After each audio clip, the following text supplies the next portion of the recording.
रात के एन खौजत बजे तेज बारिश हो रही थी। अंजलि अकेली थी घर में। एक पुराना खड़खड़ाती लकड़ी का मकान जो उसके दादाजी ने बनवाया था। माँ पापा किसी रिश्तेदार की शादी में बाहर गए थे।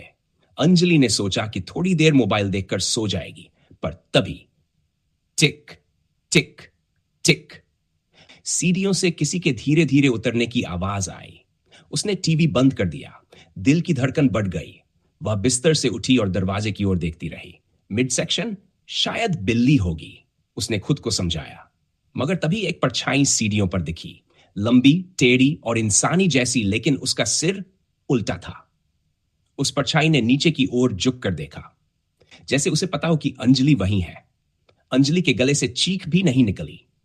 वह धीरे से कमरे का दरवाजा बंद करने लगी, लेकिन हिंगेस चिड़चिड़ा उठे। आवाज हुई, खर।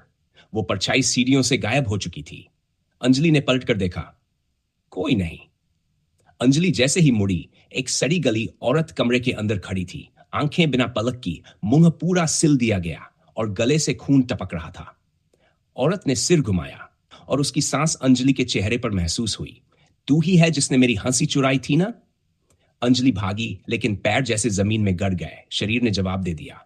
वह औरत धीरे धीरे पास आई और अंजलि की आंखों में घूरती हुई बोली, अब तू मेरी जगह लेगी। सुबह 7 बजे पड़ोसी ने देखा। अंजलि के घर की सभी खिड़कियां खुली थीं, लेकिन घर में कोई नहीं था। सीढ़ियों पर अब एक नई परछाई रहती है। हर रात 1 बजे उतरती है। सिर उल्टा, आंखें फटी हुई और होठों पर सिलाई।